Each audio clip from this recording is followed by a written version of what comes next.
सुखदेव जी ने बड़ी सुंदर यह सब कथा परीक्षित जी को सुनाई। राजा परीक्षित कहते हैं, गुरुदेव अब आप कृपा करके हमें महाराज मनु के पुत्रों के वंश का वर्णन करके श्रवण कराएं। कहते हैं सुखदेव जी महाराज, हे राजन, प्रियव्रतोत्तान पादौ शतरूपापते शुतौ वासुदेवस्य कलया रक्षायां जगतः स्थितौ। महाराज मनु के दो पुत्र उत्तानपाद और प्रियव्रत, जो महाराज उत्तानपाद हैं, यह भी बड़े प्रतापी राजा थे। महाराज उत्तानपाद के यहाँ दो पत्नियां थी। जो बड़ी थी उसका नाम था सुनीति और छोटी पत्नी का नाम था सुरुचि। जब छोटी पत्नी आई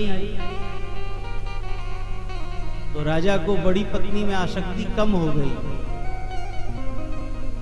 और छोटी पत्नी के प्रेम के कारण बड़ी पत्नी का तिरस्कार होने लगा। यहां संत बहुत सुंदर बात कहते हैं। उत्तानपाद कौन है? कहते हैं समस्त जीव ही उत्तानपाद है। उत्तानपाद का मतलब गर्भ में जब बालक होता है तो पैर ऊपर होता है, सर नीचे की तरफ होता है। यही जीव उत्तानपाद है। और प्रत्येक जीव रूपी उत्तानपाद की दो पत्नियां हैं, एक सुनीति और एक सुरुचि, एक नीति सम्मत और एक रुचि सम्मत। लेकिन हमको नीति सम्मत बातें जो है वह अच्छी नहीं लगती हैं। हमें तो रुचि सम्मत बातें अच्छी लगती हैं। जो हमारी रुचि होती है, जो हमारी इच्छा होती है, वो हमको अच्छा लगता है। और अपनी रुचि के आगे हम नीति की अवहेलना कर देते हैं। और यही स्थिति यहाँ हुई। सुरुचि के कारण सुनीति की अवहेलना हुई है। सुनीति के पुत्र हैं ध्रुव जी महाराज। एक बार ध्रुव जी महाराज राजसभा में गए। राजा उत्तानपाद जो हैं वह अपने राज सिंहासन पर बैठे थे। बगल में जो है छोटी रानी सुरुचि है। ध्रुव जी महाराज पिता की गोद में बैठने का प्रयत्न करने लगे। जैसे पिता की गोद में बैठने का ध्रुव जी प्रयास करने लगे तो उसी समय सुरुचि जो है वह बोल पड़ी है, नवत्संद्रपतेधिष्ण्यं भवानारोढुमर्हति नागृहीतो मया यत्त्वं कुच्छावपि नृपात्मजः। अरे बालक, तुम राजा की गोद में बैठने के अधिकारी नहीं हो। भले ही तुम राजा के पुत्र हो, लेकिन न गृहीतो मया यत्त्वं कुच्छावपि, हमारे कुक्ष से, हमारे कोख से तुम्हारा जन्म नहीं हुआ है। इसलिए तुम इस राजगद्दी पे बैठने के अधिकारी नहीं हो। यह सुनकर के मानो जैसे किसी सर्प के ऊपर कोई दंड से प्रहार करे, ऐसा पार कष्ट ध्रुव जी को हुआ है। इतना ही नहीं, सुरुचि ने भक्त का ही तिरस्कार नहीं किया, भगवान का भी तिरस्कार किया है। सुरुचि कहती है कि अगर इस राज सिंहासन पर बैठना चाहते हो, राजा की गोद में बैठना चाहते हो, तो तपसाराध्य पुरुषम तस्यैवानुग्रहेण मे गर्भे त्वं साधयात्मानं यदीक्षसि नृपाशनम्। तपसाराध्य पुरुषम, तुम उस परम पुरुष, परम परमात्मा की तपस्या करो, और जब वह परमात्मा प्रसन्न हो जाएं तो उनसे याचना करना कि हे प्रभु कृपा करके आप मुझे छोटी माता सुरुचि के गर्भ से प्रकट कर दीजिए, और जब हमारे कोख से तुम्हारा जन्म होगा तब तुम इस सिंहासन पर बैठने के अधिकारी बनोगे।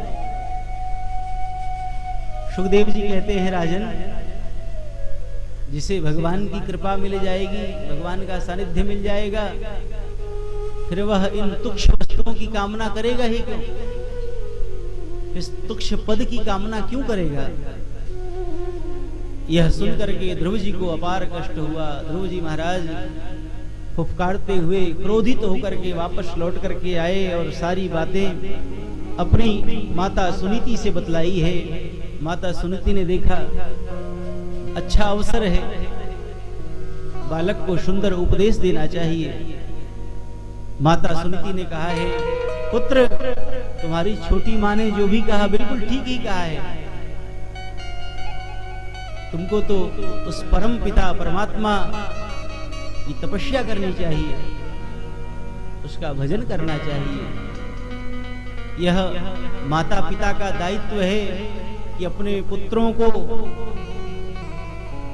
सुंदर उपदेश करें, सुंदर ज्ञान दें। मातृ पितृ कृतभ्यासो गुणिनामेति बालकः।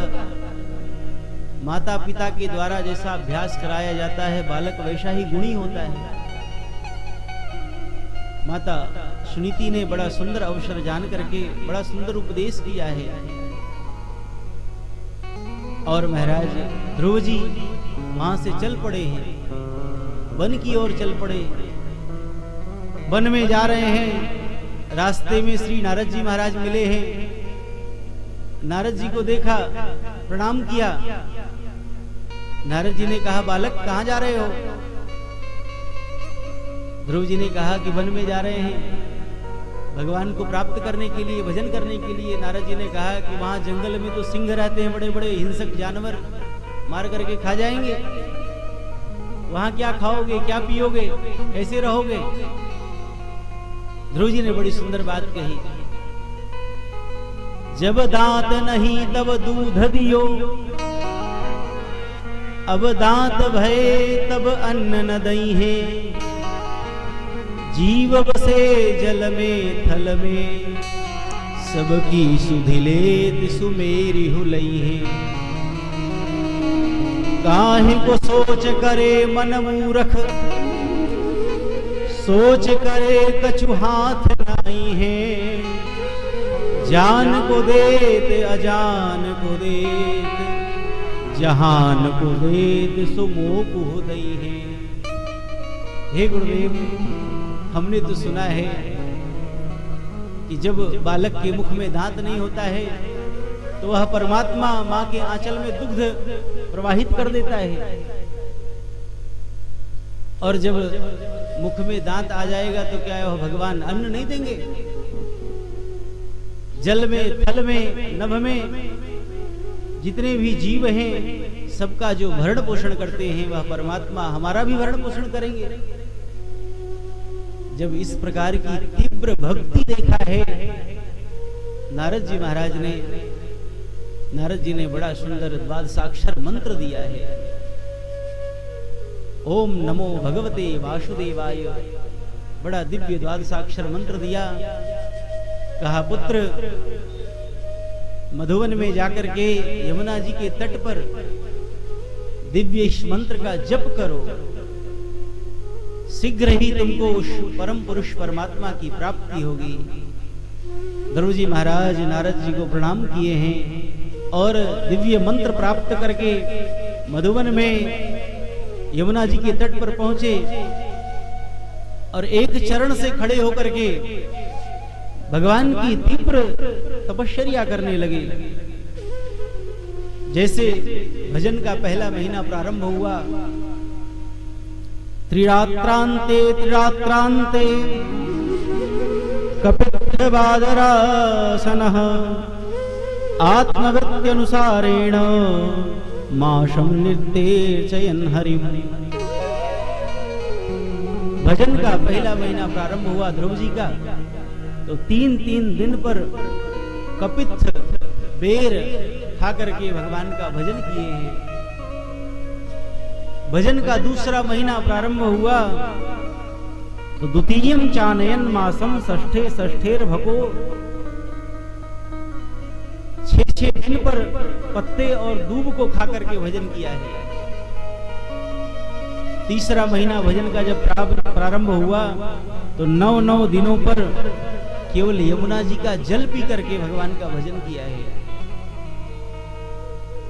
चौथा महीना जब प्रारंभ हुआ तो महाराज 12 दिनों पर केवल वायु पी करके रहे। और भजन का जब 5वां महीना प्रारंभ हुआ तो वायु को भी ग्रहण करना बंद कर दिए। वायु पर भी, श्वास पर भी विजय प्राप्त कर लिया। श्वास भी रोक करके और अपने मन को भगवान के श्री चरणों में लीन कर दिए, निमग्न हो गए भगवान के श्री चरणों में। और महाराज फिर तो ऐसी स्थिति हुई कि सभी देवताओं के प्राण अवरुद्ध हो गए, सबके श्वास रुक गए। देवता घबराए हैं, सब भाग करके वैकुंठ में गए भगवान नारायण के पास में। नैवं विदामो भगवन् प्राणरोधम चराचरस्याखिल शत्वधाम्नः विधेहि तन्नो वृजिनाद् विमोक्षम् प्राप्ता वयं त्वां शरणं शरण्यम्। हे प्रभु, हम आपकी शरण में हैं, आप रक्षा करें। त्राहि माम, त्राहि माम। हम सबके प्राण अवरुद्ध हो गए, कुछ क्षण और ऐसे रहे तो हम सबके प्राण ही निकल जाएंगे। आर्त होकर के प्रार्थना की है। भगवान ने देवताओं से कहा कि हे देवताओं, चिंता मत करो, हमारा एक भक्त है ध्रुव, वह हमारी तपस्या कर रहा है। उसने श्वास के ऊपर भी विजय प्राप्त कर लिया, वायु को रोक दिया है। इसी कारण तुम सबके प्राण निकल रहे हैं, शीघ्र ही तुम सब स्वस्थ हो जाओगे। भगवान ने देवताओं के ऊपर अनुग्रह किया। और सुखदेव जी कहते हैं, आज तक भगवान भक्तों को दर्शन देने के लिए जाते थे, लेकिन आज ध्रुव जी ऐसे परम भागवत हैं जिनका दर्शन करने के लिए भगवान जा रहे हैं। सुखदेव जी कहते हैं कि हे राजन, मधोर वनम भृत्य दृक्षया गतः। आज मधुवन में भगवान श्री हरि अपने भक्त का दर्शन करने के लिए जा रहे हैं। भगवान नारायण ध्रुव जी के समक्ष चतुर्भुज रूप में प्रकट हुए हैं। बोलिए चतुर्भुज नारायण भगवान की जय। चतुर्भुज नारायण के रूप में भगवान प्रकट हुए हैं। ध्रुव जी ने देखा भगवान को, चरणों में साष्टांग प्रणाम किया। मन में विचार करने लगे कि गुरुदेव से तो हमने पूछा ही नहीं कि जब भगवान प्रत्यक्ष प्रकट हो जाएंगे तो कैसे स्तुति करेंगे, कैसे प्रार्थना करेंगे। भगवान सर्वांतर्यामी सब समझ गए। भगवान ने अपने शंख को ध्रुव जी के कपोल से, गाल से स्पर्श कराया। और जैसे भगवान के उस दिव्य शंख का स्पर्श हुआ तो ध्रुव जी के भीतर चारों वेदों का ज्ञान प्रकट हो गया, प्रस्फुटित हो गया। और ध्रुव जी महाराज ने बड़ी सुंदर 12 श्लोकों में दिव्य स्तुति की है। योऽन्तः प्रविश्य मम वाचमिमां प्रसुप्तां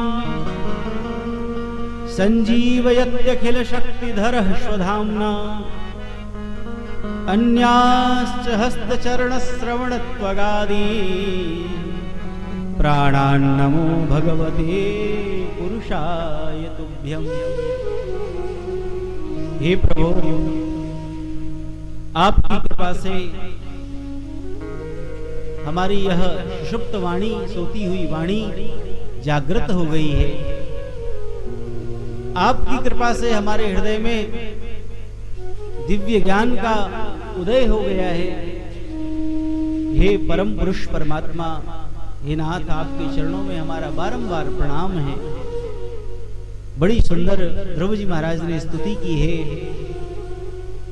भगवान ने कहा, ध्रुव जी, हमारी प्रसन्नता के लिए तुम कुछ हमसे मांग लो।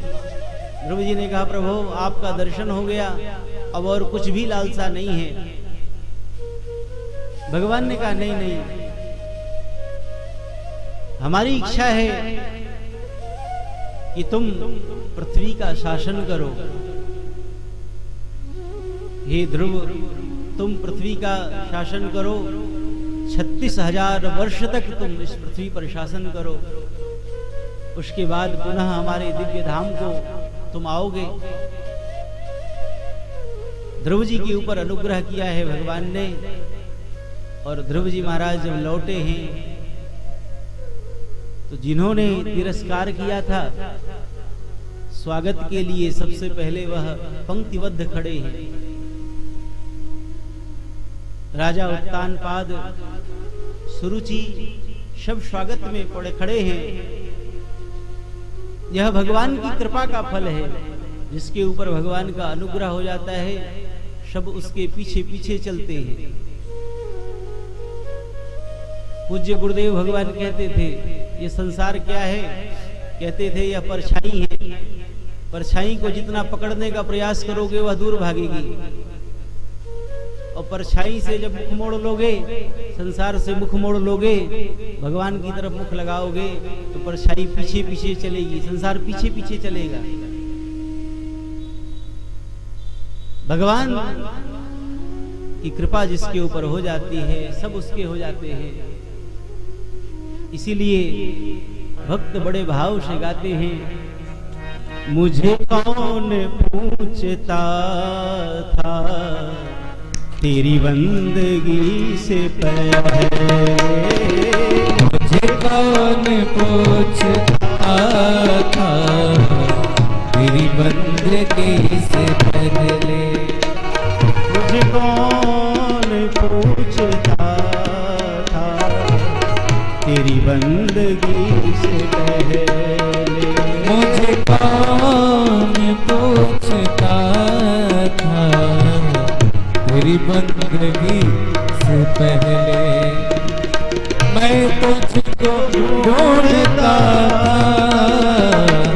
मैं तुझको ढूंढता था इस जिंदगी से पहले, मुझे कौन पूछता था तेरी बंदगी से पहले, ओ मुझे कौन पूछता था तेरी बंदगी से पहले। जय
सहारे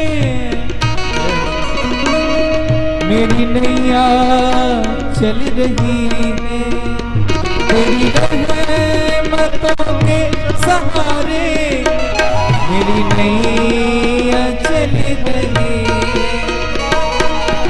तेरे करम से मालिक, तेरे करम से मालिक मेरी नैया चल रही है।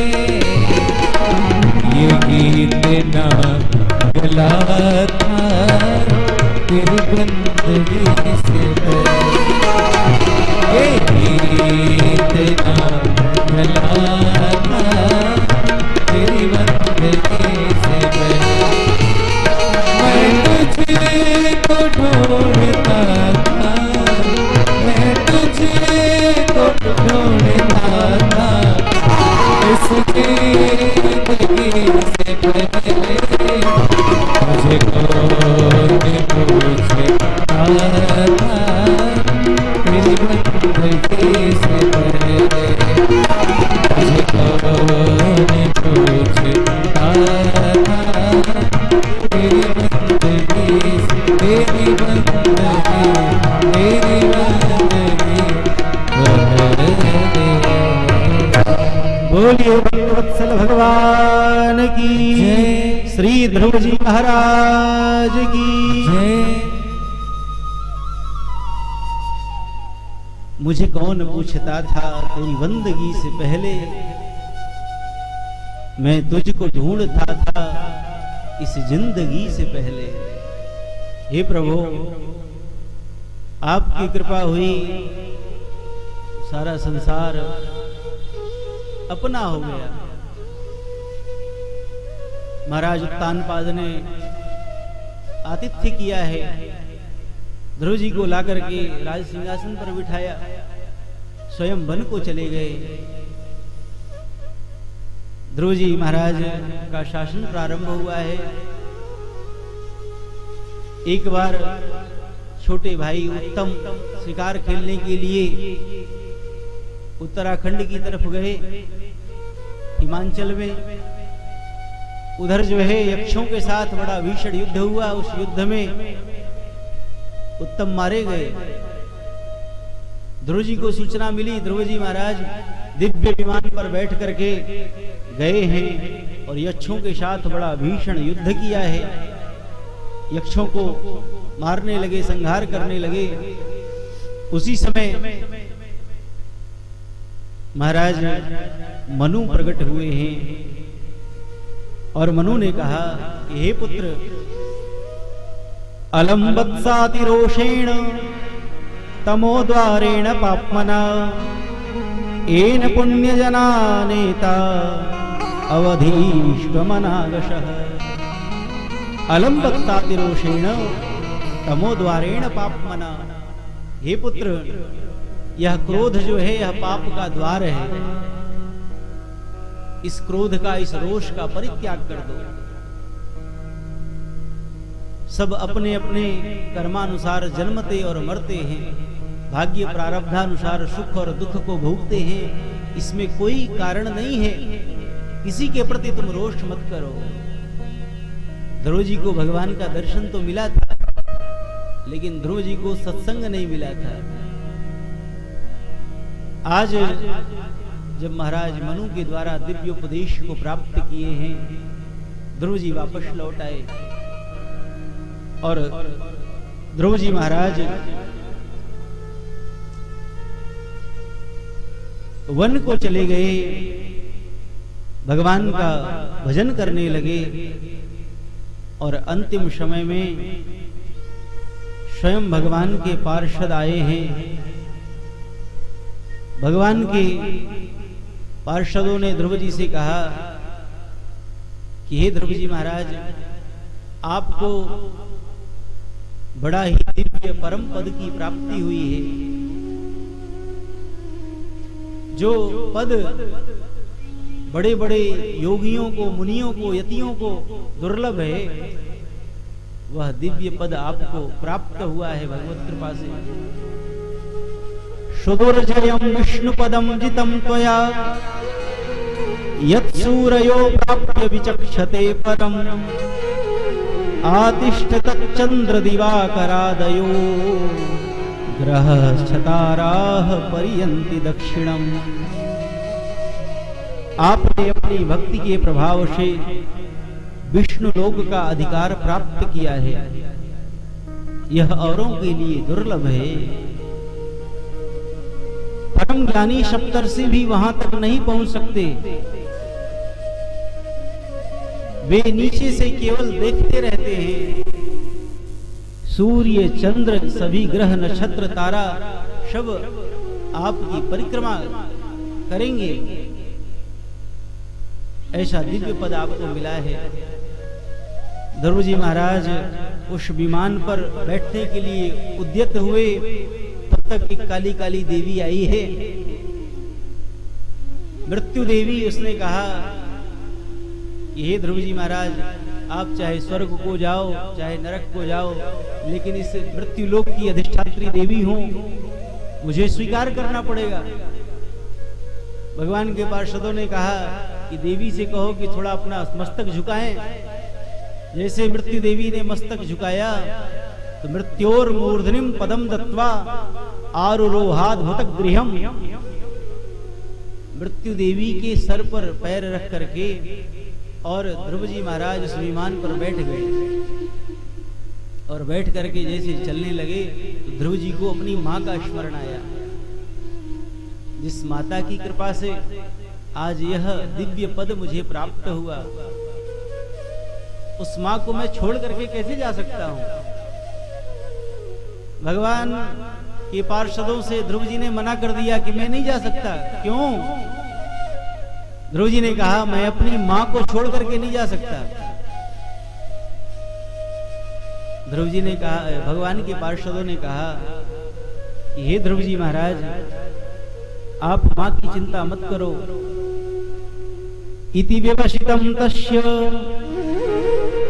व्यवसाय सुरोत्तमैः दर्शयामास चतुर्देवीं पुरोयानेन गच्छतीं। पुरोयानेन गच्छतीं, आगे आगे आपकी मां दिव्य विमान से चल रही हैं, आप मां की चिंता मत करो। जिसके कुल में आप जैसा परम भागवत प्रकट हो जाए, उसकी तो भगवान 21 पीढ़ी को उतार देते हैं। आगे चल करके आप सब प्रहलाद जी के प्रसंग में श्रवण करेंगे।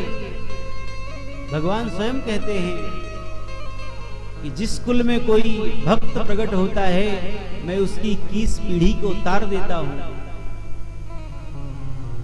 कुलम पवित्रम जननी कृतार्था वसुंधरा भाग्यवती च धन्या स्वर्गस्थिते ते पितरोऽपि धन्या येषां कुले वैष्णव नामधेयः। जिसके कुल में कोई वैष्णव भगवान का भक्त प्रकट हो जाता है, भगवान उसकी 21 पीढ़ी को उतार देते हैं। आप मां की चिंता करते हो, मां तो आगे आगे दिव्य विमान से जा रही है। ध्रुव जी महाराज भगवान के पार्षदों के साथ में भगवान के दिव्य परम पद को प्राप्त किए हैं। बोलिए ध्रुव जी महाराज की। इन्हीं ध्रुव जी महाराज